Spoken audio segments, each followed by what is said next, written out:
네, 오늘 주시는 하나님의 말씀 사도행전 5장 12절에서 42절까지인데 봉독을 17절에서 20절, 29절에서 42절까지의 말씀을 제가 대신 봉독하겠습니다. 17절입니다.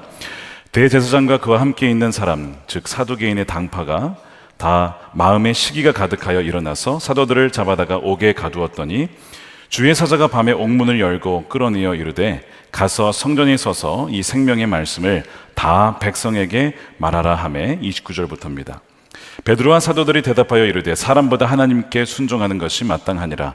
너희가 나무에 달아 죽인 예수를 우리 조상의 하나님이 살리시고 이스라엘에게 회개함과 죄사함을 주시려고 그를 오른손으로 높이사 임금과 구주로 삼으셨느니라. 우리는 이 일의 증인이요 하나님이 자기에게 순종하는 사람들에게 주신 성령도 그러하니라 하더라. 그들이 듣고 크게 노하여 사도들을 없이하고자 할세 바리새인 가말리엘은 율법 교사로 모든 백성에게 존경을 받는 자라. 공회 중에 일어나 명하여 사도들을 잠깐 밖에 나가게 하고 말하되 이스라엘 사람들아 너희가 이 사람들에게 대하여 어떻게 하려는지 조심하라. 이전에 드다가 일어나 스스로 선전하매 사람이 약 400명이나 따르더니 그가 죽임을 당함에 따르던 모든 사람들이 흩어져 없어졌고 그 후 호적할 때에 갈릴리의 유다가 일어나 백성을 끼어 따르게 하다가 그도 망한즉 따르던 모든 사람들이 흩어졌느니라. 이제 내가 너희에게 말하노니 이 사람들을 상관하지 말고 버려두라. 이 사상과 이 소행이 사람으로부터 났으면 무너질 것이요 만일 하나님께로부터 났으면 너희가 그들을 무너뜨릴 수 없겠고 도리어 하나님을 대적하는 자가 될까 하노라 하니 그들이 옳게 여겨 사도들을 불러들여 채찍질을 하며 예수의 이름으로 말하는 것을 금하고 놓으니 사도들은 그 이름을 위하여 능력받는 일에 합당한 자로 여기심을 기뻐하면서 공회 앞을 떠나니라. 그들이 날마다 성전에 있든지 집에 있든지 예수는 그리스도라고 가르치기와 전도하기를 그치지 아니하니라. 아멘. 하나님의 말씀입니다. 사도행전 시리즈 9번째입니다. 복음을 회방하지도 회피하지도 말라라는 제목의 말씀을 나누겠습니다. 지난 시간 기억나십니까? 아나니아와 삽비라의 이야기를 다루었습니다. 초대교회가 부흥하기 시작할 때에 마귀가 교묘하게 교회에 침투하기 시작했습니다. 시기심, 그 바나바가 존경받는 것을 보고 그 마음의 시기심과 탐욕, 나도 저런 명예를 좀 받고 싶다. 바로 그 마음에 마귀가 틈을 타서 부부 사기단을 통해서 교회를 속이고 들어오려고 하는 어떤 그런 모습들을 보게 되었어요. 성령은 그들의 정체를 알고 있었고 그의 죄의 대가로 즉시 죽고 맙니다. 충격적인 사건이에요. 교회에서 죄졌다고 죽었단 말입니다. 그러면 누가 두려워서 교회에 오겠습니까? 앞으로 이제 그 교회는 아마 가지 않을 거예요. 무서워서. 근데 성경을 가만히 읽어보시면 오히려 그 이후에 표적과 기사가 더욱더 크게 나타나고 믿는 이들이 더욱더 늘어나게 되는 것을 보게 돼요. 놀랍게도 교회는 그 이후에 더 큰 부흥을 하게 됩니다. 자, 14절에 믿고 죽기로 나오는 자가 더 많으니 남녀의 큰 무리더라. 병든 자들이 낫고 귀신이 쫓겨나고 예수를 믿는 이들이 더욱더 많이 늘어나서 교회는 더 부흥하게 되었습니다. 교회의 속임수가 거짓이 침투할 때에 교회가 그것을 차단하였고 그리고 또 정결함을 유지하였을 때에 더욱 강력한 성령의 역사가 일어났다는 것이죠. 우리가 우리 삶에 거짓과 속임수가 내 삶의 가정에 우리의 행동과 결단 중에 있지는 않은가를 여러분 점검해 보셔야 된다는 것이죠. 이 아나니아의 삽비라의 사건은 교회가 어떠해야 하는가를 보여준 것입니다. 말씀드린 것처럼 11절에 보면 교회라는 단어가 사도행전 시작하고 처음으로 여기서 등장을 해요. 아나니아 삽비라 이후에 처음으로 교회가 등장하는데 이것이 무슨 의미냐? 교회란 바로 이런 것이다. 세상과 달리 속임수와 거짓이 아니라 진리와 성령으로 역사하는 것. 그리하여 악한 사단 마귀가 틈타서는 안 되고 그것이 틈탄다 할지라도 그것을 밝히 드러내고 쫓아내야 될 그런 것이 교회라고 하는 것이죠. 저는 기도하기를 우리 선한 목자 교회가 그런 교회가 되기를 기도하고 소망합니다. 정말 우리 모든 성도님들이 오직 주님이 기뻐하신 일에만 목숨 걸고 드렸을 때에 하나님께서 어떻게 저희 가정과 기업에서 일하시는지를 보게 되어지고 간증하게 되어지고 그런 간증들이 일상이 되는 여러분들의 삶이 되시기를 축복합니다.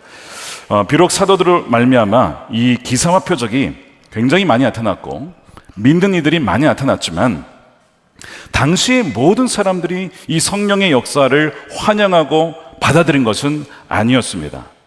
오늘 본문을 통해서 이 복음과 성령의 역사에 대한 세 가지 다른 반응을 살펴보고 이 세 가지 중에 나는 그리고 우리는 어떠한 반응과 유사한지 혹은 다른지를 한번 해보는 그런 시간들을 가졌으면 좋겠습니다. 복음과 성령에 대한 세 가지 종류의 반응은 모두 희응으로 시작을 하는데 바로 세 가지는 회방, 확증, 그리고 회피입니다. 먼저 첫 번째 회방입니다.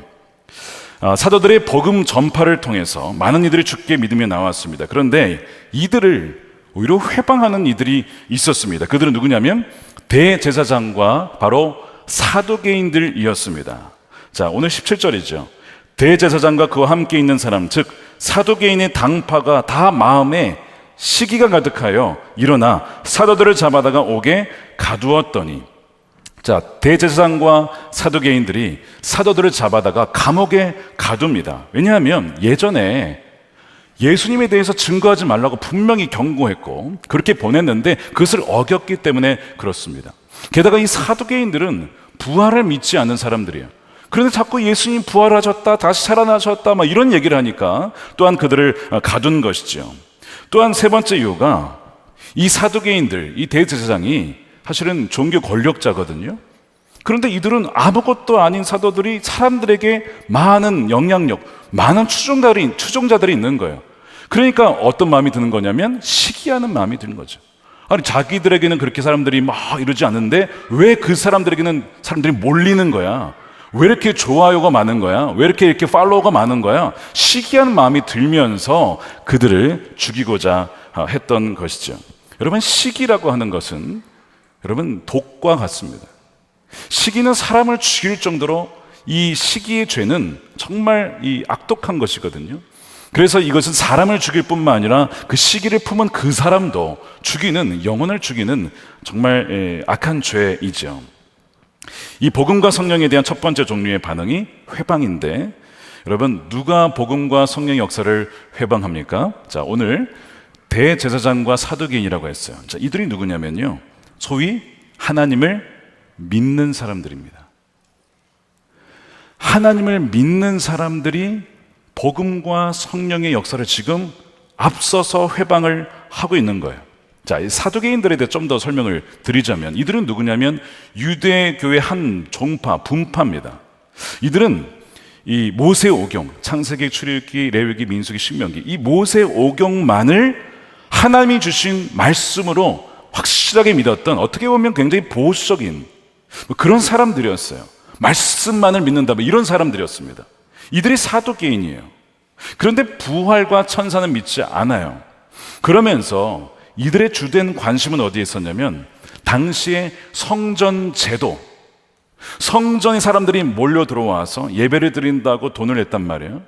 그러니까 그 성전 제도를 통해서 종교적인 권력과 정치적인 권력과 경제적인 이득을 빼앗기지 않으려고 하는 그 기득권 세력이 바로 이 사두개인들입니다. 바로 이들이 사도를 회방하고 복음을 회방하고 성령의 역사를 회방하고 있는 것이죠. 그러면서 예수님께 했던 것처럼 죽이고자 하는 거예요. 33절 보십시오. 그들이 듣고 크게 노하여 사도들을 없이 하고자 할세. 자, 본문 잘 보십시오. 지금 사도들을 방해하고 성령의 역사를 방해하는 자들은 로마 황제나 총독이 아닙니다. 이들은요, 로마 제국 주변에 있었던 야만인들 아닙니다. 이방인들도 아니에요. 소위 하나님을 믿는 이들이 복음과 성령의 역사를 지금 방해하고 있습니다.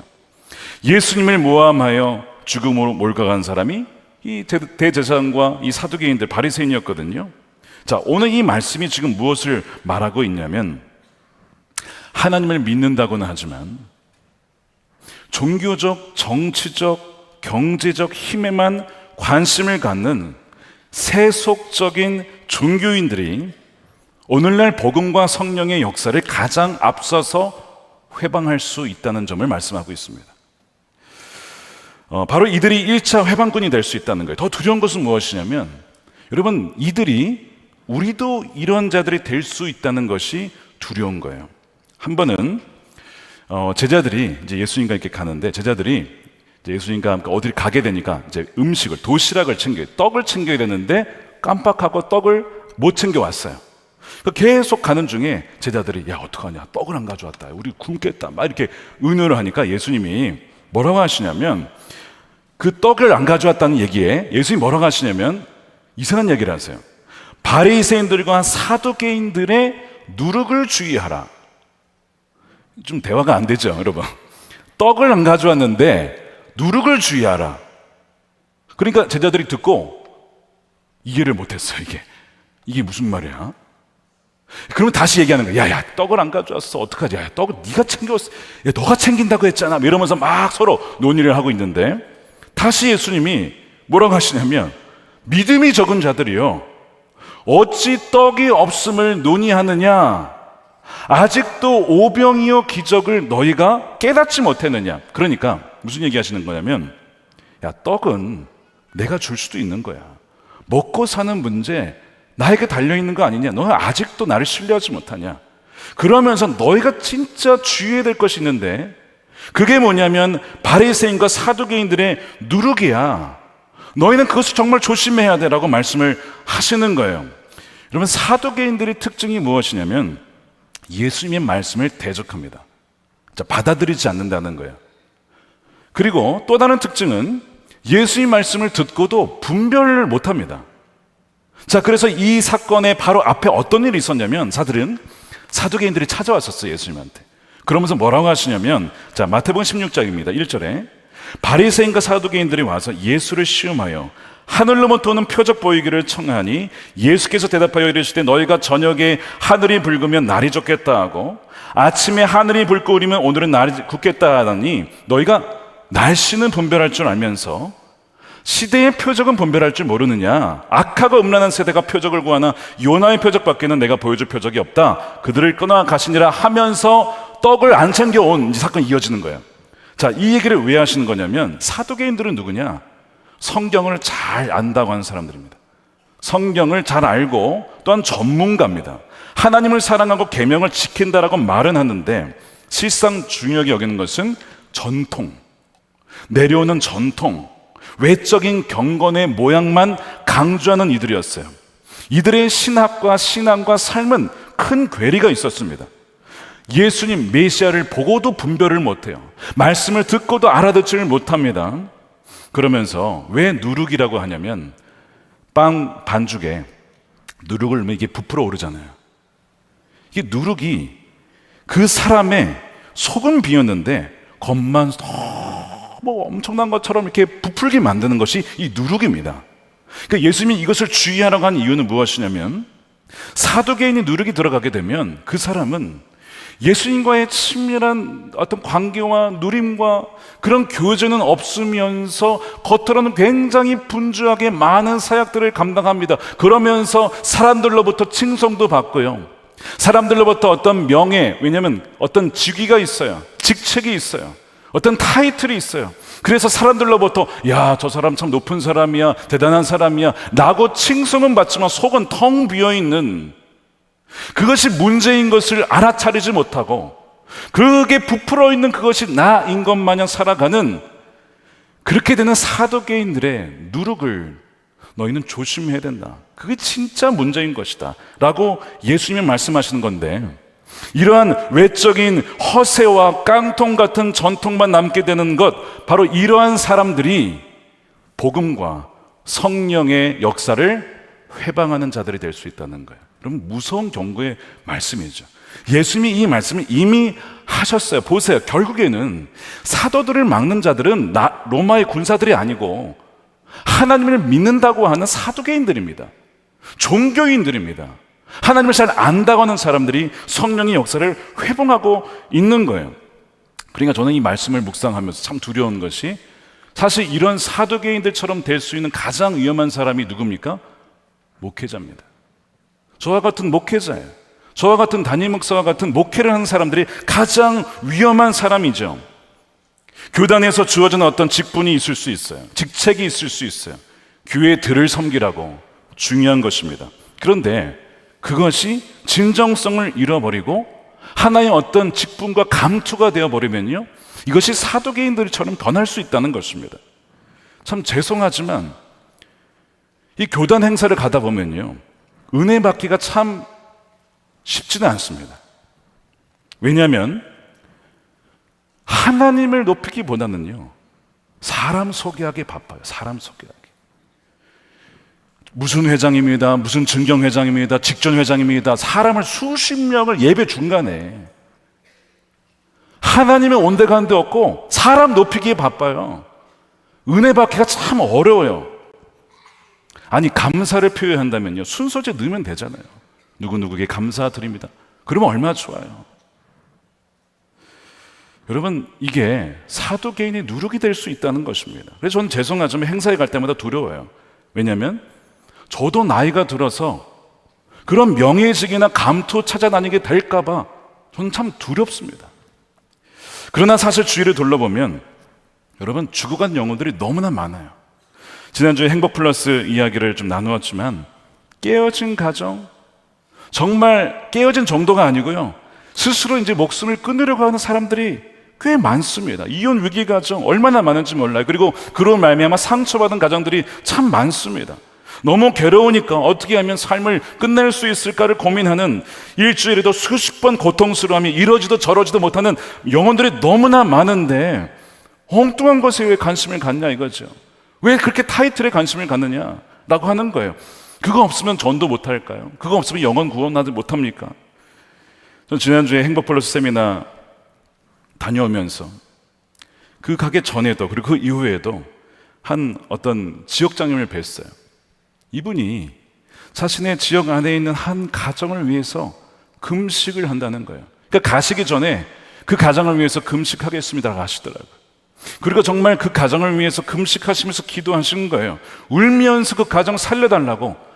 제가 그 지역장님 뵈면서 난 정말 복된 목회자다. 야, 우리 교회 지역장님 중에 그 가정 위험하다고, 깨질 위험이라고 금식하며 기도하시는 지역장님이 계시다니 정말 나는 복받은 목회자구나 라는 생각을 했습니다. 뭐 대단한 직이 없어도요, 기도할 수 있잖아요. 금식하면서 살릴 수 있잖아요. 지금 그렇게 해야 될 일들이 얼마나 많은지 모릅니다. 그런데 지금 사두개인들 보세요. 대제사장 보세요.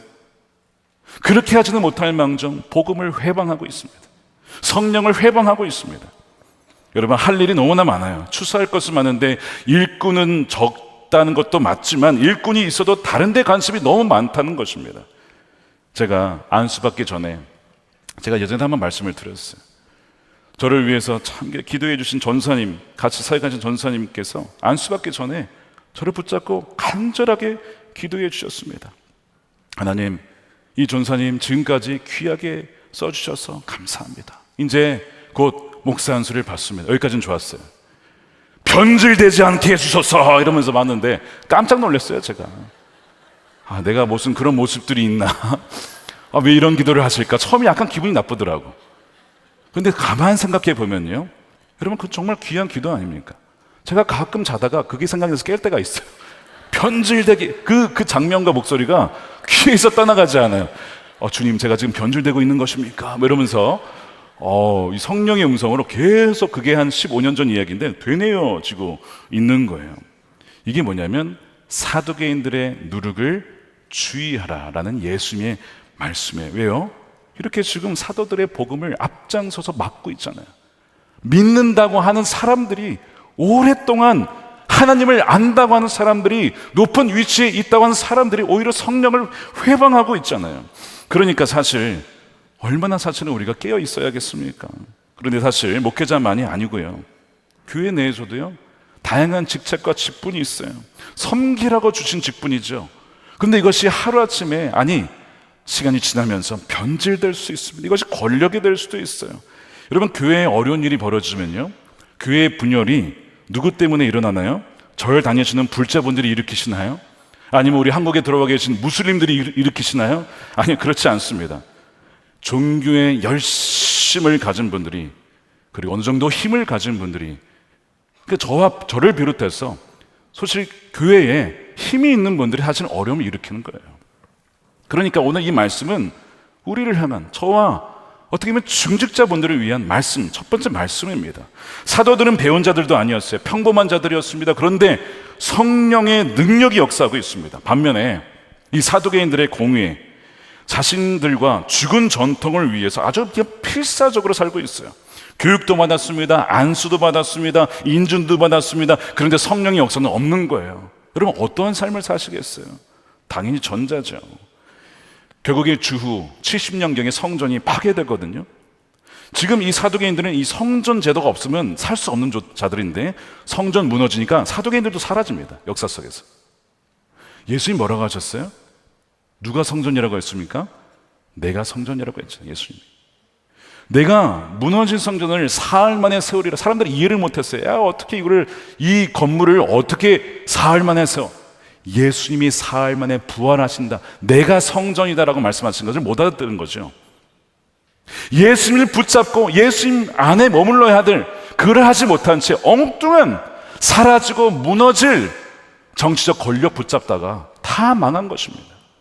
우리는 이 말씀을 통해서 오늘 우리에게 하나님이 주시는 경고의 음성을 들을 수 있어야 돼요. 자, 여러분, 이 사두개인들이요, 대제사장이 처음부터 그랬을까요? 아닐 겁니다. 처음에 부름받았을 때는 나 같은 자를 하나님께서 불러주셨어.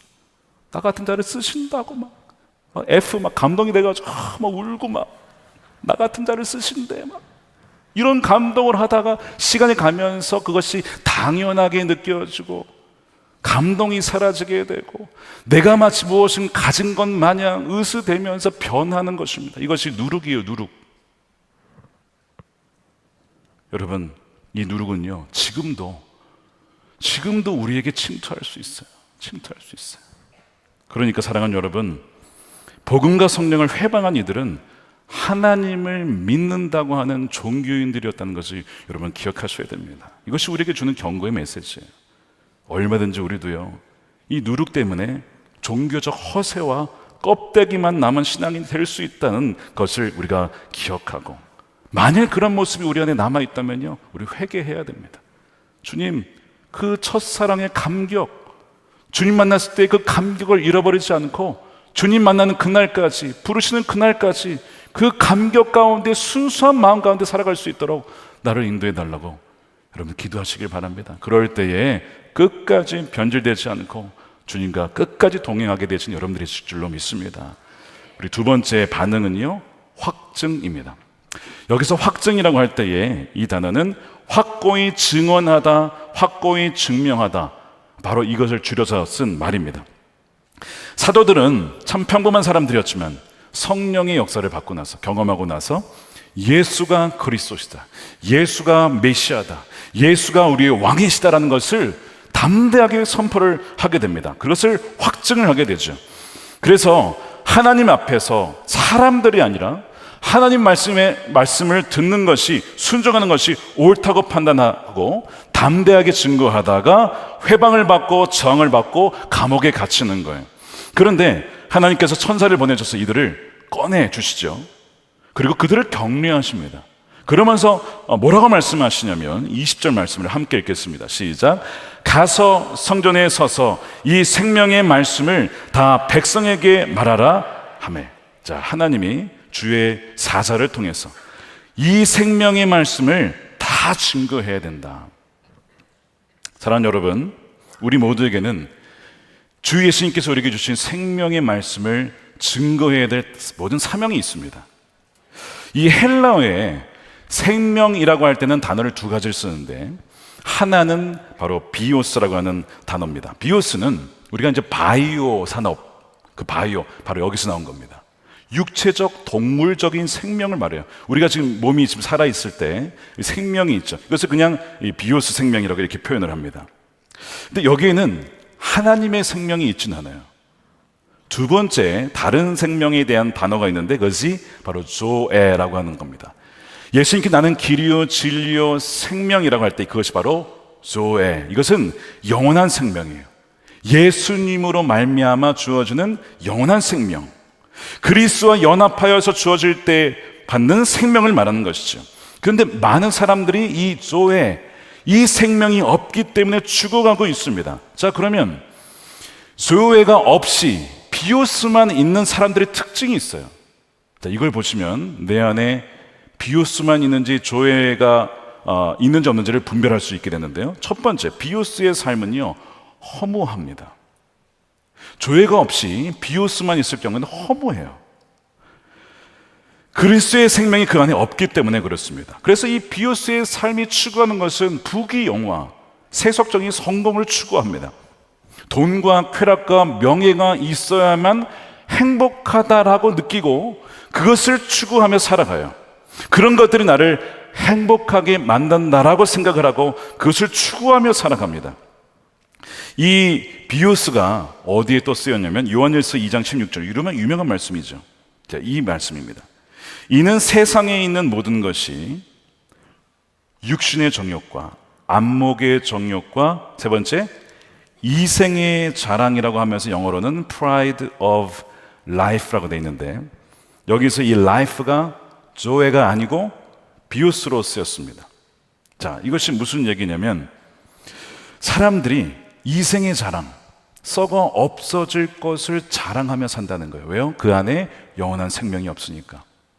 내가 이렇게 많이 가졌어, 내가 이렇게 많이 성취했어, 너는 어떠냐 이러면서 사람들과 비교를 하면서 그거에 대한 자부심, 프라이드를 가지고 살아가는 사람들이에요. 이런 사람들 안에는 결국에는요 허무함이 찾아온다는 것입니다. 왜요? 그것은 다 사라지고요, 또한 그보다 더 많이 가지고 더 높은 사람들 얼마든지 있기 때문에 비교하다가 또한 우울해지는 것이죠. 또한 갖고 있던 것을 잃어버렸을 때에 거기에서 허무함이 밀려오고 우울함이 밀려오게 됩니다.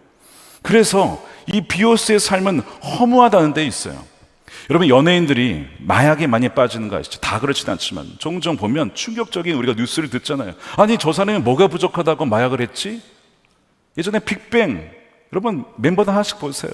다 그렇진 않았지만 어려움이 많았잖아요. 아니, 몸짱해, 노래도 잘해, 잘생겼어, 부도 있어, 명예도 있어, 부족한 게 없는데 왜 마약에 빠질까요? 허무한 것입니다. 허무한 거예요. 쾌락, 영원한 쾌락이 없기 때문에 허무한데 굴복한 것이죠. 그래서 이 비오스의 삶의 특징은 허무하다는 것입니다. 두 번째 특징은 자력으로 이루어가는 삶이에요. 의지할 것이 자기 힘밖에 없어, 자기 능력밖에 없습니다. 하나님이 없는 삶이에요. 성경에 나오는 제국들의 특징 보세요. 바벨론, 애굽, 아수르. 거대하죠, 힘 있죠. 그런데 뭐예요? 하나님이 없어요. 이것이 비오스의 삶입니다. 자기 힘을 믿고 살아가는 거예요. 예레미야서 17장 5절 보세요. 여호와께서 이와 같이 말씀하시니라. 무릇 사람을 믿으며. 여러분, 사람은요 사랑할 존재입니다. 사람 의지하지 마세요. 목회자도 의지하지 마세요. 저도 의지하지 마세요. 사람은 그냥 사랑할 대상이지 믿고 의지할 대상은 하나님밖에 없습니다. 여기 정말 이거 속으시면 안 돼요. 정말 어떤 사람을 이상화시킨다, 이건 반드시 문제가 됩니다. 이상화시키지 마세요. 사람은 다 연약한 존재예요. 사람 믿지 말라는 거예요. 육신으로 그의 힘을 삼고 예전에 자기 힘 믿겠다고, 자기 주먹 믿겠다고 사신 분 계셨죠. 나중에 회개하고 세례받긴 하셨지만, 아니, 육신의 힘이 몇 년 지나가면 다 약해지잖아요. 근데 뭘 그 힘을 믿고 살겠다는 거예요. 어리석은 거죠. 근데 이 육신은 단지 육체적인 힘이 아니라 자신이 가지고 있는 재력, 정치력, 사회적 위치, 모든 걸 포함하는 거예요. 죄송하지만 아무리 대단했던 분들도요, 은퇴하시면요 그 이후에 그 전의 모습이 너무 달라서 그것 때문에 힘들어하신 분이 많아요. 내가 현역 때는 참 그랬었는데 지금이 별로 없다는 거예요. 그것 때문에 힘들어하는 분이 참 많죠. 육신으로 그의 힘을 삼고 마음이 여호와에게서 떠난 그 사람은 저주를 받을 것이라 분명히 말씀을 하고 있죠. 이것이 비오스의 삶이에요. 우리의 삶이 예수님 안에 뿌리 깊게 내려있지 않으면 인생 어느 순간에 가지고 있다가 없어진 것 때문에 굉장히 힘들어한다는 것이죠. 무너지게 된다는 것입니다. 이것이 비오스의 삶이에요. 세 번째, 비오스의 삶의 특징은 결국에는 영원한 죽음으로 끝이 납니다. 영원한 생명이 없기 때문에 영원한 심판이 그를 기다리고 있는 거예요.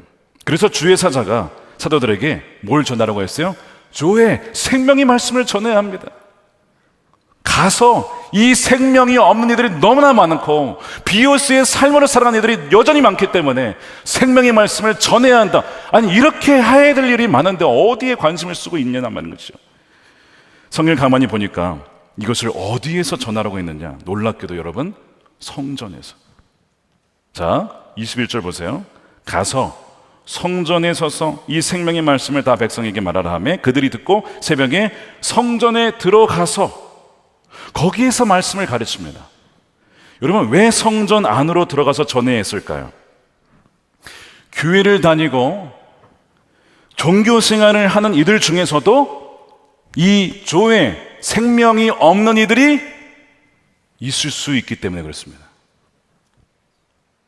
여러분, 이 성경의 서신서가 이방인들에게 쓰인 게 아니고 다 교회에 쓰여진 거예요.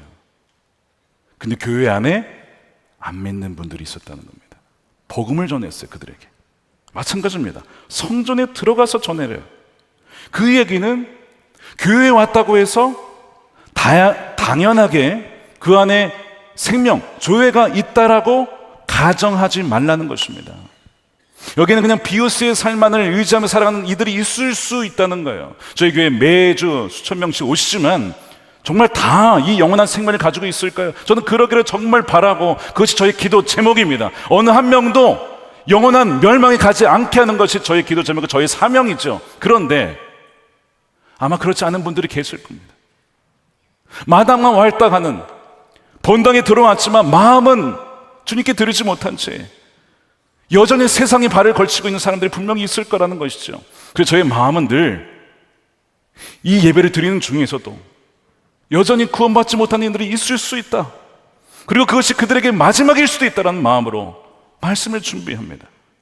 그리고 참 안타깝게도 이 마귀는요, 그 순간에도 사람들의 머리를 복잡하게 만들고 딴 생각하게 만들어서 이 순간에도 그 생명의 말씀을 듣지 못하게 회방한다는 사실이죠. 여러분, 깨어 있으셔야 합니다. 누룩을 주의하시고 악한 사단 마귀의 생각, 늘 생각으로 공격하는 마귀를 물리치시길 바랍니다. 하나님을 가까이 하고 마귀를 대적하면 물리칠 수 있다고 약속하셨잖아요. 그래서 저는 매주마다 이 마음 가지고 오늘도 마찬가지고 주일도 마찬가지고 이번 돌아온 주일 아바 정말 복음이잖아요. 복음 메시지잖아요. 누가복음 15장 탕자 이야기 아닙니까? 다시 한번 이번 주일에 오실 분 중에 믿지 않는 분들을 위해서 복음 메시지를 전하려고 해요. 왜요? 성전 안에 들어가서 조회, 생명의 말씀을 전하라고 했기 때문에 그 얘기는 안 믿는 분들이 있다는 것입니다. 제가 지난주에 오랜만에 한 친구를 만났어요. 군대에 있을 때 제가 군종 참모님을 모셨는데 참모님 운전병, 17호차 운전병이 계셨는데 저랑 나이가 동갑이었어요. 나중에 보니까 이분이 이제 나이가 동갑인데 신학교를 나와서 목사 안수를 받고 목회자가 되었습니다.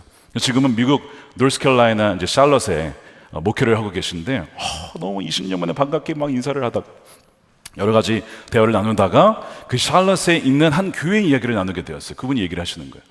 저도 이제 그 교회 혹시 샬럿에 가면 가고 싶었는데 그 교회 어떠냐고 제가 물어봤더니 그 얘기를 하는 거예요. 그 교회에 좀 특별한 면이 있다는 거예요. 뭐가 특별하냐? 매주 주일날 복음을 전하고 예수님을 영접하실 분이 일어나십시오. 그러면 많은 사람들이 일어난대. 그럼 막 주위에 사람들 박수 치고 막 축제가 일어나요. 근데 이게 1년에 한두 번이 아니고 매주. 굉장히 도전이 되었습니다. 왜 그 교회가 지금 미국에서 그렇게 인정받고 주목받는 교회가 되는지를 알겠더라고요. 복음을 선포하고 담대하게 그 다음에 조의 생명이 선포되니까 변화되어지고 구원받은 사람들이 매주마다 있는 거예요.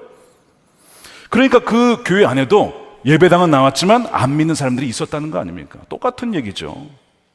그래서 천사들은 사도들에게 성전 안으로 들어가서 생명의 말씀을 전하고 했던 것이고 이들은 그 안에서 복음을 전했던 것입니다. 아무리 방해하고 회방하려 해도 그들을 가둘 수가 없었어요. 여러분, 이 생명력을 가둘 수가 없는 것입니다. 그래서 옥에서 풀려나도 또 복음을 전하는 거예요. 하지 말라 그래도 전하지 않을 수가 없는 것이죠. 그들은 unstoppable, 막을 수가 없는 사람들이었습니다. 자, 그것이 29절 말씀인데요. 베드로와 사도들이 대답하여 이르되 사람보다 하나님께 순종하는 것이 마땅하니라. 너희가 나무에 달아 죽인 예수를 우리 조상의 하나님이 살리시고 이스라엘에게 회개함과 죄사함을 주시려고 그를 오른손을 높이사 임금과 구주로, 예수님이 우리의 왕이시고 우리의 구세주라는 거예요. 우리는 이인의 증인이고 또 증인이 있어요. 하나님이 자기에게 순종하는 사람들에게 주신 성령도 이 일의 증인이라고 하는 것입니다. 증인, 성령도 증인이고 이들도 증인이에요. 그래서 성령으로 말미암아 우리가 지금 증언하고 있다라고 지금 말씀하고 있는 것이죠. 성령이 함께 하시기에 이들을 막을 수가 없었던 것이죠. 그래서 여러분, 성령을 말미암아 담대하게 복음을 증거하고 또한 확증하는 여러분 되시길 축복합니다. 제가 미국에 있을 때 그랜드 캐년, 혹시 가보신 분 계세요? 그랜드 캐년에 한번 가본 적이 있습니다. 벌써 한 7년 전의 이야기인데, 그 애리조나의 이제 그랜드 캐년을 거쳐서 옐로우스톤이라고 이제 거기서 쭉 북쪽으로 올라가야 되는데, 가던 길에 어디를 거치게 되냐면 라스베가스를 지나가게 됩니다. 라스베가스. 여러분, 라스베가스는 사막 지역이에요. 진짜 더운 지역입니다. 근데 놀라운 것은 사막 지역에 도시가 세워져 있어요. 그 수많은 전기와 에너지를 다 투자를 해가지고 거기다 도시를 지은 거예요. 거기에 뭐가 있습니까? 주로 호텔과 카지노가 있죠. 저는 거기 왜 갔을까요? 밥 먹으러 갔습니다. 밥 먹으러. 네, 밥 먹으러 간 거예요. 그렇게 더운데 건물 안에만 들어가면 시원해요. 밥 먹으러 들어갔는데 밤에 보니까요, 거기에 간판이 불이 탁 켜져 있어요. 뭐라고 써있는지 아세요? 죄송합니다. 영어로 쓸게요. 그냥 거기 그냥 쓰이는 거 제가 읽어드리는 거예요. Cash is king. 무슨 뜻입니까? 현금이 왕이다. 대놓고 돈이 왕이라고 써 있어요. 거기는 라스베가스에. 제가 그걸 보면서 야, 여긴 진짜 만mon의 도시구나. 얼마나 사람들이 그 도박하다가 탕진했던지 거기는 신용카드를 안 받습니다. 신용카드를 안 받아요. 이게 돈을 못 낼 가능성이 많기 때문에 무조건 현금, 아니면 우리를 얘기하면 현금카드, 뭐 그것만 받아요. 제가 이제 그걸 보면서, 제가 이제 캔자스에서 광야라서 참 힘들다, 어려운 곳이다, 뭐 심지어 예수님이 오셔도 목회가 안 된다, 뭐 이런 얘기 듣다가 라스베가스를 보니까 아무것도 아니에요. 야, 이런 데서 목회하시는 분들은 정말 어렵겠다. 돈 왕이 지배하는, 만mon이 지배하는 곳에서 목회하기가 얼마나 어려울까. 제가 사실 그때 거기 갔다고 나서 캔자스는 할렐루야 천국입니다, 그리고 목회를 했다는 거 아닙니까? 제가 이제 그 주일이 되어서 예배를 드리러 한인교회를 찾아 한 교회를 방문을 했습니다. 담임 목사님 말씀을 전하시는데 본문이 로마서였어요. 이 로마서에 죄에 대한 이야기가 많이 나오잖아요. 죄는 무엇이다, 죄를 지으면 안 된다, 죄는 뭐 쭉 얘기가 나오니까 이분이 이것을 빼고 전할까 하다가 그냥 전하기로 했대요. 그래서 다 전했는데 어느 날 청년이 목사님께 다가오더니 이러더랍니다. 목사님의 말씀은 너무 부담스럽고 맨날 전하면 죄에 대한 이야기가 많아서 너무 불편해서 교회를 떠납니다. 그러더래요. 그래서 교회를 떠났대, 청년이. 여러분, 성도님이 교회를 떠날 때 그 아픔 아십니까? 게다가 이민교회에서의 한 명은요, 천하보다 정말 귀한 영혼인데 그 영혼이 떠나간다고 하면 목사님이 아마 마음이 엄청 무너졌을 거예요. 마음이 그렇게 무너졌더래요. 그래서 내가 죄를 더 이상 경고하지 말고 좋은 게 좋은 거지 이렇게 할까 하다가, 그래도 복음이라는 것이 죄가 다가 아니고 우리는 죄인이지만 하나님께서 우리를 사랑하심으로 우리를 용서하시고 변화시키셨다, 이게 복음이잖아요. 그래서 이분이 죄를 선포하면서 계속 복음을 같이 선포를 계속 하시는 거예요. 그랬더니요, 이 교회가 부흥이 되어가지고 1부 예배, 2부 예배를 드리고 미국 교회 빌려서 드리는데 미국 교회보다 더 많이 모이는 거예요. 제가 그 이야기를 들으면서 이 교회가 왜 이렇게 사람들이 모일까, 그분을 보면서 알았어요. 뭘 선포한 겁니까? 생명의 말씀을. 정말 비오스의 삶에 찌들어 있는 그 라스베가스에서 타협하지 않고 그 영혼들을 불쌍히 여기며 긍휼히 여기며 복음의 생명의 말씀을 끝까지 전했을 때에, 그래서 이 교회가 그렇게 사람들이 모이는 것이었구나. 한 번의 방문이긴 했지만, 짧은 방문이긴 했지만 제가 그 교회 목사님을 보면서 그걸 느끼게 되었어요. 이 조의 생명이 있는 이들은 막을 수가 없다, 막을 수가 없다는 것이죠. 여러분들 안에 이런 조의 생명이 있으십니까? 막 견딜 수 없이 막 전할 수밖에 없는 그런 마음이 있으세요, 정말? 어떤 분이, 저희 교회뿐 아닙니다. 오해하지 마시고, 맛집에 갔다 오면 주위에 누군가에 그렇게 거길 가보라고, 거기에 냉면 육수가 그렇게 기가 막히다고 막 홍보를 하는데, 여러분, 근데 그 육수와 비교할 수 없는 예수 그리스도의 생명수도 자랑합니까, 과연? 육수는 그렇게 자랑하는데 예수님의 생명수는 과연 자랑하는가? 어떤 여성분은요, 제가 보니까 이런 걸 막 자랑하는, 여기 봐, 이거 지워지지 않는 마스크를 너도 한번 써봐. 막 그러면서 이거 쓰면은 이게 2차선, 4차선, 8차선 이런 거 안 생겨. 그러니까 너 이거 꼭 써야 돼. 그런 거 있으면 저희 아내도 하나 갖다 주세요. 어느 날 이게 번져가지고 깜짝 놀랄 때가 있어요. 여러분, 그런 거 있으면 다 나눠 쓰셔야 됩니다. 그런 것도 서로 나눠 저는 쓸 수 없어서 참 아쉬워요, 진짜. 전 남자로서. 보세요. 좋은 거 있으면 나눠 쓰고 싶죠. 나누고 싶죠. 말하고 싶죠. 근데 여러분, 복음을 들으면 생명책에서 지워지지 않는 그 복음의 생명은 왜 전하지 않습니까? 그렇잖아요. 야, 이거는 받아들이면 생명책에서 지워지지 않는 놀라운 생명의 복음인데, 과연 우리가 이 마스카라 전도하듯이 복음을 이렇게 전하고 있느냐라고 하면 사실은 굉장히 우리가 부끄럽다는 것이죠. 여러분, 사도들 보세요. 가두려고 해도 박해해도 그들은 생명의 말씀을 전하고, 예수가 그리스도십니다, 예수가 우리의 왕이십니다, 예수가 우리의 구세주십니다. 어디에서 구세주를 찾습니까? 이미 예수님이 우리의 왕이신데 이거를 담대하게 계속 전하는 거예요. 그러면서 박해를 받으면 오히려 막 기뻐해요. 와, 우리가 박해를 받았어, 우리가 예수님처럼 박해. 이게 사도들이었습니다. 사도행전 5장 40절 보십시오. 그들이 옳게 여겨 사도들을 불러들여 채찍질하며 예수의 이름으로 말하는 것을 금하고 놓으니 사도들은 그 이름을 위하여 능력받는 일에 합당한 자로 여기심을 기뻐하면서 막 박해를 막 기뻐해요. 예수님이 박해받으면 기뻐해라, 하늘의 상이 크다라고 말씀하셨죠. 공의 앞을 떠나니라 그들이 날마다 성전에 있든지 집에 있든지 예수는 그리스도라고 가르치기와 전도하기를 그치지 아니하니라. 여러분, 이것이 초대교회였습니다. 그러면 지금 우리도 그렇습니까? 왜 교회가 쇠퇴하느냐, 왜 교회가 점점 쭈그러들고 있느냐라고 했을 때에 이건 무엇이 문제입니까? 우리가 그 생명의 말씀을 경험하지 못했거나 경험을 했어도 우리가 냉면 육수와 마스카라를 전하면서 복음을 전하지 않는 그것 때문은 아닐까라고 하는 이 말씀을 통해서 보게 되는 거예요. 제가 이번 주에 주일부터 수요일까지 도봉지방이라고 웨슬리 회심 기념 연합성회를 인도하고 왔어요. 금요 성경 집회를 연속 4번 인도하는 그런 느낌이었습니다. 체력적으로는 쉽지 않았는데 말씀을 전하고 또 제가 준비하면서 저도 굉장히 뜨거워지는 그런 시간이었습니다. 제가 이제 보통 말씀을 전하면 이렇게 기도 인도를 하잖아요. 이렇게 금요 성경 집회 때 저는 당연히 그렇게 했는데 어느 날 거기에 이제 임원분 중에 한 분이 보통 강사 목사님 말씀만 전하고 나오시는데 목사님은 기도 인도까지 하시네요, 이렇게 하시더라고요. 그래서 원래 그렇게 하는 거 아닌가 했더니 그렇게 안 한대요. 그래서 싫으신가 했더니 좋아서 그런 거예요. 그러면서 저보고 더 해달래요. 그래가지고 마지막 날에는 기도 제목을 한 3-4개를 제가 해가지고 막 했거든요. 근데 하면서 제가 너무 기뻤어요. 그리고 너무 즐거웠어요. 그리고 너무 마음에 충만해졌어요.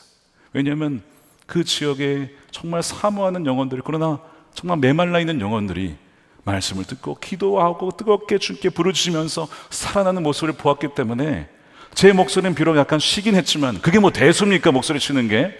그러나 그 과정을 통해서 살아날 수 있다면 얼마나 감사한 일인가. 어떤 장로님께서 자꾸 어디 이제 나가지 마시려고 걱정된다고, 체력이. 그래서 제가 뭐 딴 거 바라고 가는 게 아니에요. 뭐 사례비 다 뭐 건축헌금 어차피 드려야 돼요. 그래서 그게 아니라 정말 그 지역이 살아야 되기 때문에 영혼을 살리기 위한 마음으로 가게 되는 거예요. 그래서 지난 사흘간 정말 기도해 주셔서 잘 다녀오게 되었습니다. 저와 여러분들에게 영혼을 향한 긍휼의 마음이 부어지기를 원합니다. 생명의 말씀을 담대하게 증거하고 확증하는 여러분들이 되시길 축복합니다. 이것이 2번째 반응이에요. 확증하는 것입니다. 근데 마지막 3번째 반응이 있어요. 3번째는 회피입니다. 자, 첫 번째 회방, 2번째 확증, 3번째가 회피입니다. 이 본문에 보게 되면 가말리엘이라고 하는 사람이 나와요. 이 가말리엘은 우리가 얘기했던 사두개파의 반대편에 있었던 바리새파의 리더입니다. 이 가말리엘이 사두개인들이 이기는 것을 볼 수가 없었어요. 가만둘 수가 없어서 개입을 하게 되는데 많은 사람들로부터 존경받던 탁월한 율법 교사였습니다. 사도 바울이 바로 이 가말리엘의 제자였죠. 가말리엘이 들어가면서 사도들이 죽을 위기에서 결국 살아나게 돼요. 굉장히 똑똑한 사람인데 무슨 얘기를 하냐면 이들 건들지 말라 이거예요. 왜냐? 과거에 드다라고 하는 사람이 메시아라고 했다가 400명이 쫙 추종을 했는데 그가 죽으니까 다 흩어졌다 이거예요. 갈릴리에 유다라고 하는 사람이 있었는데 그도 한때는 막 사람들 추종자가 있더니 그가 죽으니까 다 흩어졌다 이거예요. 그러니까 이들도 결국에는 사라지지 않겠는가, 이런 얘기를 하면서 38절에 이런 얘기를 합니다. 이제 내가 너희에게 말하노니 이 사람들을 상관하지 말고 버려둬라. 이 사상과 소행이 사람으로부터 났으면 무너질 것이고 하나님께로부터 났으면 너희가 그들을 무너뜨릴 수 없겠고 도리어 하나님을 대적하는 자가 될까 하노라 하느니. 논리가 명쾌합니다. 하나님이 일으키신 것이면 무너뜨릴 수 없다. 여러분, 그렇죠? 여러분, 여러분의 가정과 여러분의 기업과 여러 가지 기도 제목이 있으실 거예요. 특별히 비즈니스 문제 많은 걱정이 있으실 겁니다. 근데 여러분, 하나님이 세우시면 반드시 일어나게 될 것입니다. 그러니까 걱정하지 마세요. 그냥 기도만 하세요. 맡기시고. 그 얘기를 하고 있는 거예요. 하나님께로부터 왔으면 나의 기업이든 나의 어떤 주기든 그게 하나님께 달린 것이지 뭘 걱정하느냐. 근데 만일 그것이 사람으로부터 온 것이면 스스로 무너질 것이니까 놔두자고 하면서 제안을 하니까 그러네. 그래서 이제 풀려지게 되는 거예요. 근데 이 가말리엘의 논리를 보면 맞는 얘기 같은데 가만히 들여다보면 허점이 있습니다. 지금 이제 방관주의거든요. 한번 지켜보자 이거예요. 어차피 역사는 반복되니까 얘네들도 그런 케이스가 될 가능성이 있으니 내버려 두라는 것이죠. 그러니까 이 나사렛 예수에 대한 이야기도 마찬가지로 무너지지 않겠는가 지켜보자는 것입니다. 하나님이 그것이면 무너지지 않겠지만 그렇지 않으면 실패할 것이니 그렇게 두자는 것인데 맞는 주장이죠. 왜냐하면 결국에는 하나님의 진리가 승리하기 때문에 그렇습니다. 그런데 한편으로는 이 순진무구한 생각이에요. 왜 그런가? 자, 보세요. 사탄은요, 거짓을 마치 진리처럼 조작하고 속이고 그것이 진리인 양 아주 오랜 기간 동안 속일 수 있는 거짓의 원조이기 때문에 그렇습니다. 사탄은 매우 오랜 기간 동안 많은 사람들에게 강하고 부정적인 영향을 미칠 수 있기 때문에 단지 이것이 오랫동안 잘 존재한다, 그러므로 하나님이 주신 것이다 라고 판단해서는 안 된다는 것입니다. 자, 예를 들면 이런 거예요. 가말리엘의 논리대로라면 이슬람은 어떻습니까? 이슬람의 시작이 600년 초반에 생겼어요. 사람으로부터 난 것이면 그럼 한 100년, 200년이 무너지지 않겠습니까? 지금 몇 년 지났어요? 수년 지났죠? 그러면 이게 하나님께로부터 난 것입니까? 이 논리의 허점이에요, 이게. 여러분, 사탄도요, 아주 오랜 기간 동안 많은 사람들을 속일 수 있다는 것을 여러분 간과해서는 안 됩니다. 여러분, 신천지와 하나님의 교회 보세요. 엄청 사람들이 늘어나고 있어요. 꽤 오랜 시간 지속되고 있습니다. 그러면 하나님으로부터 난 것입니까? 여러분, 이렇게 빠지시면 안 되는 거예요. 가말리엘의 논리가 맞는 것 같은데 허점이 있다는 거예요. 문제가 있다는 거예요. 미국의 소설가 마크 트웨인, 유명한 사람이죠. 이런 얘기를 했어요. 진리가 여전히 신발을 신고 있는 동안 거짓은 세상을 돌아다닌다. 굉장히 의미 있는 얘기 아닙니까? 진리는 아직 신발을 신고 있는데 거짓은 자기가 신발처럼 돌아다니고 있는 거야. 이런 일이 있을 수 있다는 것입니다. 그러니까 거짓이 파헤치는 세상 속에서 가만히 지켜보자고 하는 것은 마귀의 속임수입니다. 수동주의, 가만히 있자, 머물러 있자, 여러분, 이것은요 마귀의 속임수예요. 그렇게 칭송받던 가말리엘의 지혜는 어리석었어요. 왜냐? 가말리엘은 지금 눈앞에서 사도들을 통해서 직접 복음을 지금 들었습니다. 그 복음을 받아들이고 예수 그리스도를 영접하고 메시아로, 구세주로 받아들일 수 있는 절호의 찬스였는데 그걸 분별하지 못하고 알아보지 못하고 그것을 회피하는 영적으로 나병 환자였던 것이죠. 여러분, 이것은 회피할 것이 아니었습니다. 방관할 것이 아니고 받아들였어야 돼요. 아, 나에게 다시 주신 기회구나. 하나님이 나를 사랑하셔서 복음을 듣게 하셨구나. 받아들여야죠. 왜 가만히 있냐 이거죠. 왜 회피합니까? 왜 방관합니까? 여러분, 지금 무엇을 방관하고 계세요? 하나님의 역사에 대해서 복음을 증거하라고 우리에게 기회를 주셨는데, 사람 붙여주셨는데, 만나게 해주셨는데, 교회까지 불러주셨는데, 왜 그 주님을 거절하고 동행하지 않고 복음을 거절하며 복음을 증거하지 않습니까? 여러분, 그렇다면 가말리엘이 속고 있는 것입니다. 예수님께서 이 수동주의, 영적 수동주의의 방관주의에 대해서 하신 얘기가 있어요. 마태복음 12장 30절 말씀에 함께 읽어볼까요? 시작. 나와 함께 하지 아니하는 자는 나를 반대하는 자요, 나와 함께 모으지 아니하는 자는 해치는 자니라. 내가 너희들을 모으려 한 적이 몇 번이냐? 지금 예수님이 계속 복음 증거하면서 모으려고 하는데 왜 팔짱 끼고 있습니까? 나랑 아무 상관이 없는 것 마냥 왜 그러고 있습니까? 그건 뭐예요? 지금 해치는 자라고 하잖아요. 여러분, 이것이 마귀가 주는 속삭임입니다. 여호수아가 하나님과 애굽 우상들, 가나안의 우상들 사이에서 머뭇거리는 백성들 사이에서 뭐라고 선포하죠? 이렇게 있습니다. 여호수아 24장 15절이죠. 만일 여호와를 섬기는 것이 너에게 좋지 않게 보이거든 너희 조상들이 강 저쪽에서 섬기던 신들이든지 너희가 거주하는 땅에 있는 아모리 족속의 신들이든지 너희가 섬길 자를 오늘 택하라. 오직 나와 내 집은 여호와를 섬기겠노라. 너희는 어디를 택하겠느냐? 저는 아무것도 택하지 않겠습니다. 그런 거 없다는 거예요. 지금 하나님을 지금 택하든지 우상을 택하든지 하라 이거예요. 뜨겁든지 차든지 하라 이거예요. 왜 미지근하게 어물쩡거리고 있냐 이거죠. 이게 여호수아의 하나님 말씀이었잖아요. 중간이 어딨냐 이거예요. 중간이 회피할 길이 어디 있냐 이거죠. 또 어디에 말씀 이런 게 나온지 아시죠? 엘리야, 북이스라엘 사람들한테 아니 하나님이냐 바알이냐 선택하라 이거야. 뭐라고 있어요 여기 열왕기상 18장 21절에 엘리야가 모든 백성에게 가까이 나아가 이르되 너희가 어느 때까지, 자 보세요, 아까 가말리엘이 기다려보가 있잖아요. 기다려보자. 아니 어느 때까지 기다리냐고. 어느 때까지 둘 사이에서 머뭇거리느냐. 어느 때까지 그렇게 민기적하며 그런 그리스도인으로 살아갈 것이냐. 교회만 왔다 갔다 하는 그런 그리스도인 살아갈 거냐. 어느 때까지, 죽을 때까지 그렇게 할 거야. 죽을 때까지. 엘리야가 지금 속이 막 너무 아픈 거야. 지금 북이스라엘 사람들 보면서 여호와가 하나님이면 그를 따르고 바알이 하나님이면 그를 따라라. 왜 이것도 아니고 저것도 아니고 어정쩡하게 양다리 걸치고 있냐. 백성이 한마디도 말을 못합니다. 맞는 얘기거든요. 맞는 얘기. 그 지금 복음을 회방하는 거 엄청난 문제죠. 대적하는 것이잖아요. 근데 어찌 보면 회피하고 방관하는 것이 더 큰 문제입니다. 마치 복음을 믿고 따르는 것처럼 보이지만 실상은 아닐 수 있기 때문에 그래요.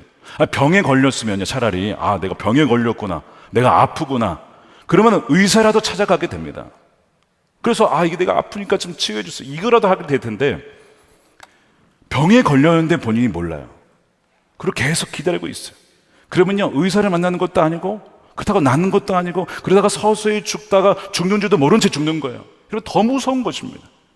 왜 머뭇거리십니까? 여러분, 가말리엘이 사실은 이 오늘 본문에서 가장 치명적인 인물인지도 모릅니다. 어쩌면 마치 우리 사람인 것처럼 교묘하게 다가오지만 우리를 서서히 영적으로 수동적인 상태로 방관주의자로 만드는 이 가말리엘의 영이 있을지도 몰라요. 무서운 것이죠. 그래서 이 회피가 더 무서운 겁니다. 하나님께서 우리에게 주신 것은 두려움 아니고요, 비겁함의 영도 아닙니다. 성경에 비겁함의 영이라는 번역이 세 번역 성경에 나와 있어요.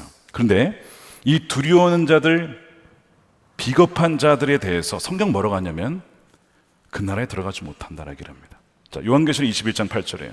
그러나 비겁한 자들과 신실하지 못한 자들과 가증한 자들과 살인자들과 음행하는 자들과 마술쟁이들과 우상숭배자들과 모든 거짓말쟁이들이 찾아올 몫은 불과 유황이 타오르는 바다뿐이다. 이것이 둘째 삶, 이 지옥을 말하는 거잖아요. 근데 하나님께서 우리에게 주신 것은, 성령을 통해서 우리에게 주신 것은 뭡니까? 영원한 조의 생명이죠. 그러면 그 영원한 생명에 뭐가 있느냐?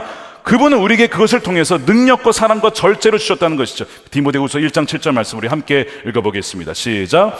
하나님께서는 우리에게 비겁함의 영을 주신 것이 아니라 능력과 사랑과 절제의 영을 주셨습니다.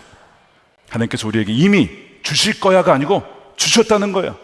성령을 받은 자들에게는 이 능력과 사랑, 저에게는 사랑이 없는데, 아니에요. 복음을 받아들인 순간 성령을 통해서 이미 우리에게 그 사랑이 주어졌어요. 그리고 여기에서 이 절제의 영이라고 하는 것은 좀 더 정확한 번역으로 하면 분별을 말하는 분별. 절제할 수 있는 것은요, 분별이 되기 때문에 그래요. 지금 뭐가 문제였어요? 사도개인들의 문제가 분별력이 없었죠. 말씀대로 살아가지도 못하고 예수님 보고도 알아보지도 못하고 시대의 분별을 알지 못한 채 가말리엘도 지금 분별하지 못했잖아요. 그런데 성령이 부어주게 되면 분별을 통해서, 아, 치우친 것이구나, 이것도 치우친 것이구나, 이것도 아니고 저것도 아니구나, 바로 예수님만 붙잡고 그 말씀 가운데 살아가겠구나, 이 절제의 영을 주셨다는 것입니다. 그러니까 여러분들에게 이미 예수를 믿는 순간 이 절제의 영, 분별의 영이 주어진 줄로 믿습니다. 그래서 우리는요, 복음을 회방하지도 않고 회피하지 않을 수 있어요. 우리는 복음을 확증하면서 확실하게 증거하며 살아가는 증인이 될 수 있다는 것입니다. 바라기는요, 여러분들이 정말 21세기의 사도행전적인 역사에 정말 성령의 놀라운 역사가 나타나는 여러분들의 삶과 우리의 교회가 되는 그 주역이 되는 여러분들이 되시기를 주님의 이름으로 축원드립니다. 이 놀라운 은혜가 바로 예수는 메시아다, 예수는 그리스도다 라고 선포하는 여러분들의 삶 가운데 증인으로 나타나게 되기를 우리 주님의 이름으로 간절히 축원드립니다. 우리 함께 기도하기 전에 우리 찬양하고 우리 기도할 텐데요, 우리 주만 의지에 그리고 나의 믿음 주께 있네, 우리 찬양하시고 우리 기도하도록 하겠습니다.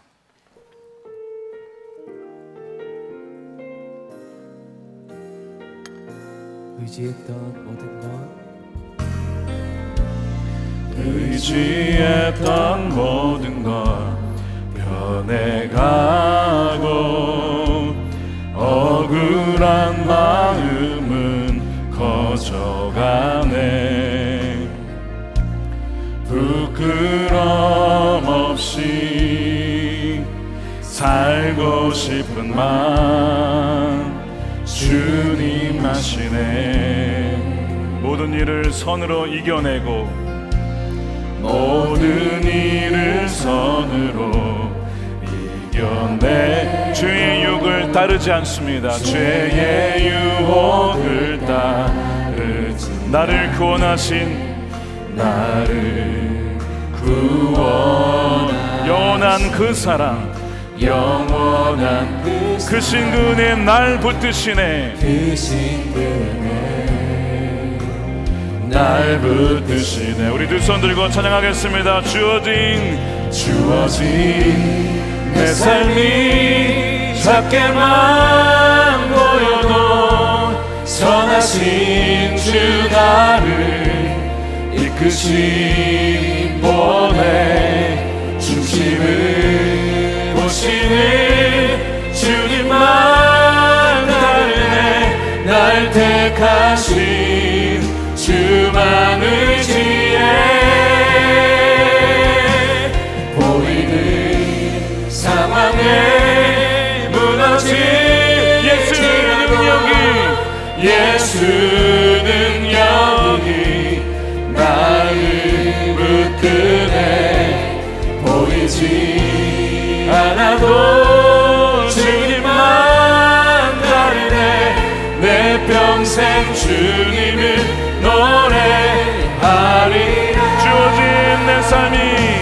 주어진 내 삶이 작게만 보여도 선하신 주 나를 이끄신 본의 중심을 주님만 따릅니다. 주님만 따르네. 날 택하신 주만 의지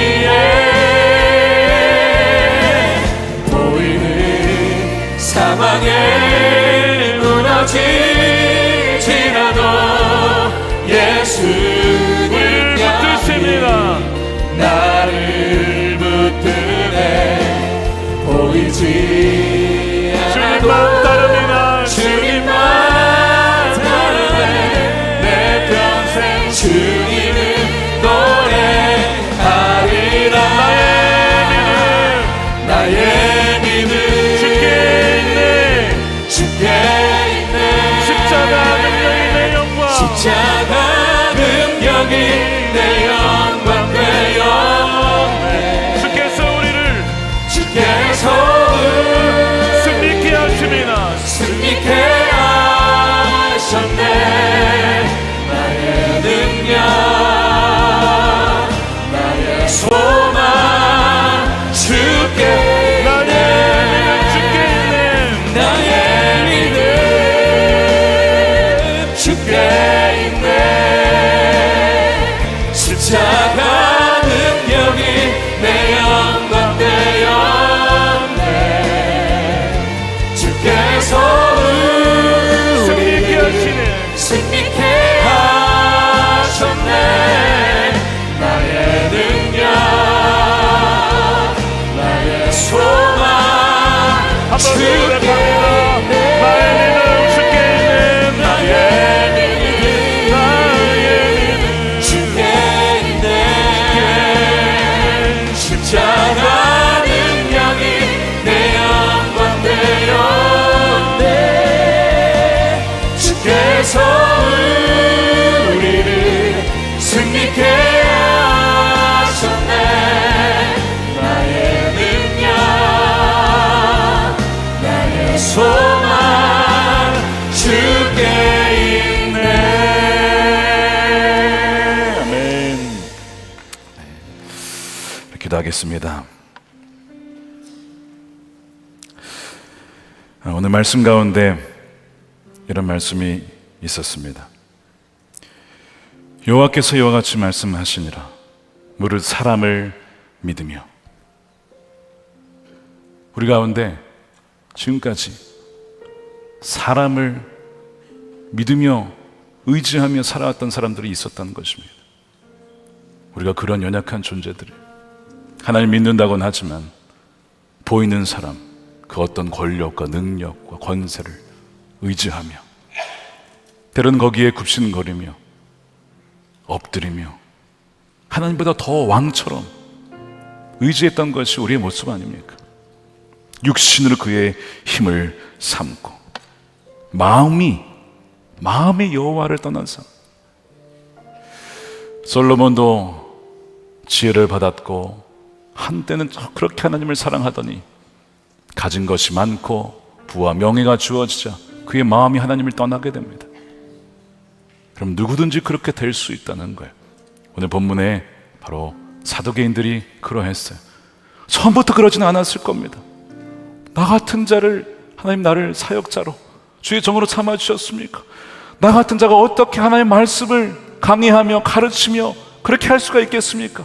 그런 감격 속에 시작을 하였다가 어느 순간 누룩에 물들어서 허세로 부풀어 오르고 사람을 믿고 의지하며 살아가는 자들로 전락하게 되었다는 것입니다. 그래서 예수님은 사두개인들의 누룩을 주의해야 된다. 너희도 언제든지 그렇게 하여 나를 떠날 수도 있다. 우리 첫 번째 기도할 때는 복음과 성령을 회방하는 사두개인들과 같은 자들, 변질되는 자들이 되지 않게 하여 주시옵소서. 오직 사람이 아니라 예수 그리스도만을 나의 왕으로, 구세주로, 그리스도로, 나의 반석으로, 나의 하나님 피할 바위로 삼는 그런 인생이 되게 하여 주시옵소서. 우리 주여 한번 외치고 기도하겠습니다. 주여! 나의 믿음 주께 있네. 십자가 능력이 내 영광 되었네.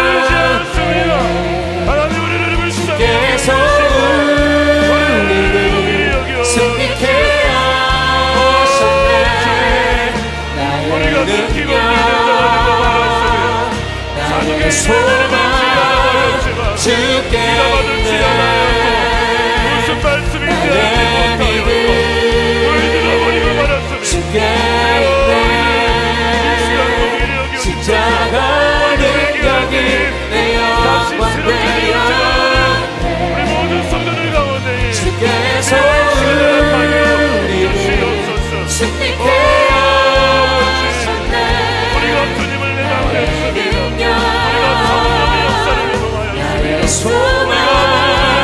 주께 있네. 나의 믿음 주께 있네. 십자가 능력이 내 영광 되어 주께서 승리케 하셨네. 나의 능력 나의 소망 주께 있네. 나의 믿음 주께 있네. 십자가 능력이 내 영광 되어 주께서 우리를 승리케 하셨네.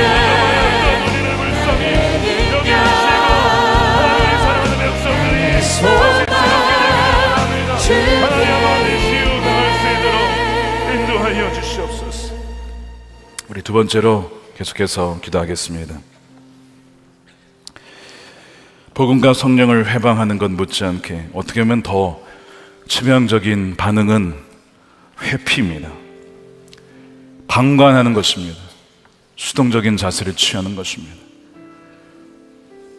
하나님을 믿는 것도 아니고 아닌 것도 아니고, 바알도 믿고 하나님도 믿고. 여러분, 누구를 믿는 겁니까? Cash is king. 현금을 왕으로 삼으면서 아니지 하나님 왕이죠 하면서 두 왕을 모시러 가는 그 모습이 우리의 모습 아닙니까? 어떤 이들은 아예 주님께서 초청하셔도 거절하고 시간이 지나서 흘러보자, 지켜보자. 근데 오늘 말씀이 분명히 그랬잖아요. 어느 때까지 머뭇거리며 그렇게 신앙생활을 하겠느냐? 어느 때까지 지켜만 보며 관람객처럼 살아가겠느냐? 여러분, 가말리엘이 어떻게 보면 더 치명적인 모습이죠. 교회 안에 있으니까 믿는 것처럼 보이지만, 그러나 왜 성전 안에서 생명의 말씀을 전하라고 했을까요? 하나님께서 주의 사자를 통하여서 성전 안에서 그 백성들에게 생명의 말씀을 전해야 한다. 그 말은 그 주의 생명이 없이 종교적인 허세와 겉모습으로만 다니는 이들이 있다는 것이죠. 그런 점에서 가말리엘은 더 치명적인 자입니다. 그리고 이 가말리엘의 속삭이는 속임이 영에 빠져서 지금도 방관한 채 머문 자가 있다면, 오늘 이 저녁이 바로 그런 인생이 끝나고 이제는 정말 주님께로 나아가는 저녁이 되게 되기를 축복합니다. 우리 이 시간 기도할 때 주님, 복음과 성령을 회피하고 방관하는 나의 수동적인 마음, 가말리엘 같은 마음 떠나가게 하시고 진정 주님만 붙잡고 나아가는 자들이 되게 해달라고 다시 한번 두 손 들고 주여 한번 외치고 기도하겠습니다. 주여, 타오르게 하소서. 주님의 말씀 인생 새롭게 하소서. 가말리엘과 같은 모습이 바로 나의 은혜의 강물 흐르게 하소서. 성령의 바람 이 땅 가득 불어와. 이노기는 주의 순결한 백성, 주의 영광 위에 이제 일어나.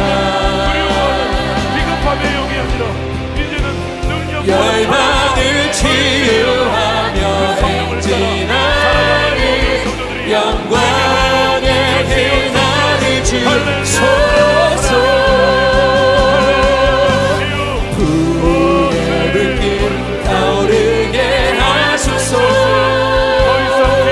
진리의 말씀 이 땅 새롭게 하소서. 그대의 강물 흐르게 하소서. 성령의 바람 이 땅 가득 불어와. 그노님은 주의 순결한 백성, 주의 영광 위에 이제 일어나. 열방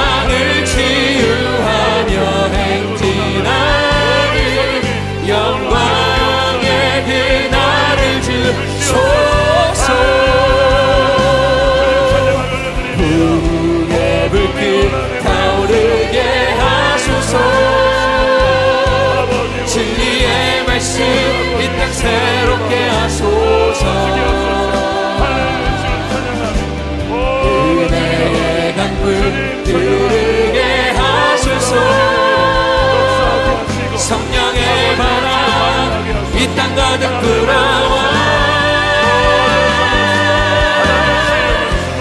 흰 옷 입은 주의 순결한 백성 주의 영광 위해 이제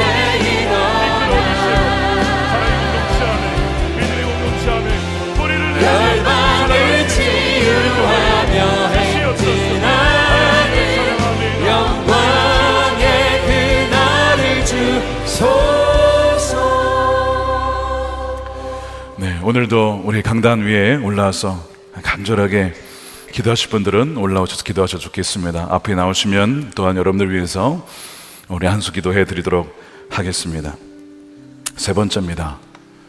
성경에 보면 이기는 그리스도인이라는 표현이 요한계시록에 나옵니다. 이기는 자는, 이기는 자는, 이기는 자는. 이미 예수님께서 우리에게 십자가를 통해서 승리를 주셨죠. 이길 수 있는 힘이 이미 주어져 있습니다. 그러나 아까 말씀드린 것처럼 수수방관하며 물러서는 자에게는 아무리 그 능력이 주어졌어도 이길 수가 없어요. 성경에 뭐라고 되어 있냐면 천국을 침노하는 자가 가질 것이다. 침노하는 자. 세례 요한처럼 천국을 침노하는 자. 오늘 복음과 성령의 세 가지 반응을 보았습니다. 회방하는 사람도 있고 회피하는 사람도 있지만 사도들은 확실히 증거하며 증언하며 회방을 당해도 박해를 당해도 오히려 기뻐하면서 내가 예수님의 고난을 당할 그런 자격이 있는가? 와, 주님이 나를 그런 자로 여겨주셨구나. 오히려 기뻐하면서 나아가는 이 사도들의 모습을 보면서 우리의 모습은 어떻습니까? 주님, 이 시간에 우리들도 그 동일한 성령이 우리 안에 계시니 우리도 하나님 복음을 부끄러워하지 아니하고 성령의 권능으로 말미암아 복음을 확증하는 자들이 되게 하여 주시옵소서. 증거하며 살아가는 살아있는 증인들이 되게 하여 주시옵소서. 그래, 우리를 통하여서 생명이 살아나고 영원한 생명이 죽어온 이들에게 증거되고 선포되고 살아나게 하여 주시옵소서. 가정이 살고 기업이 살고 자녀들이 살아나는 놀라운 주의 생명의 역사가 일어나게 하여 주시옵소서. 두 손 들고 주의 한번 외쳐 기도하겠습니다. 주여,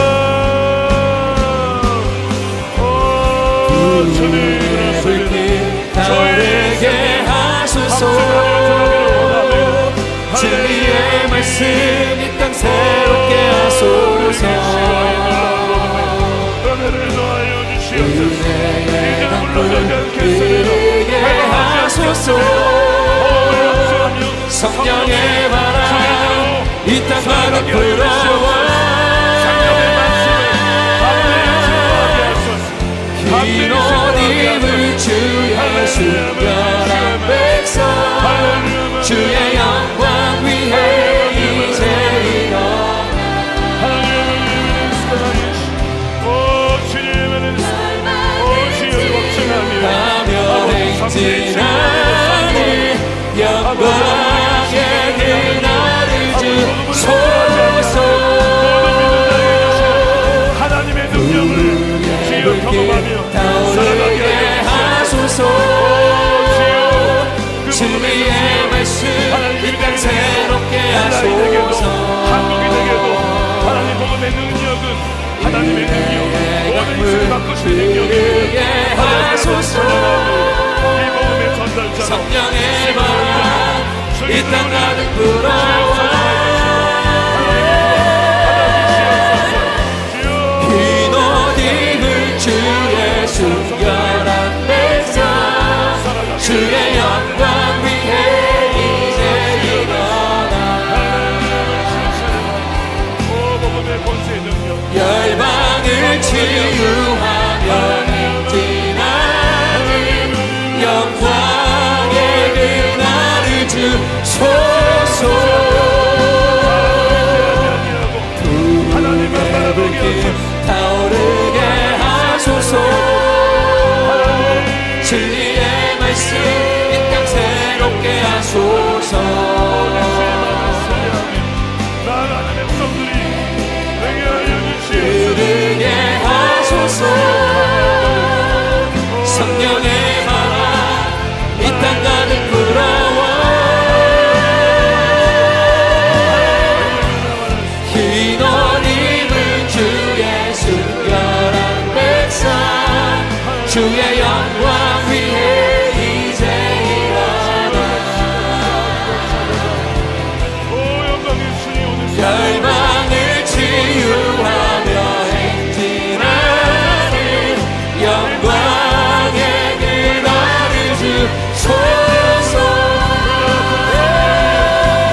성령의 바람 이 땅 가득 불어와 흰옷 입은 주 예수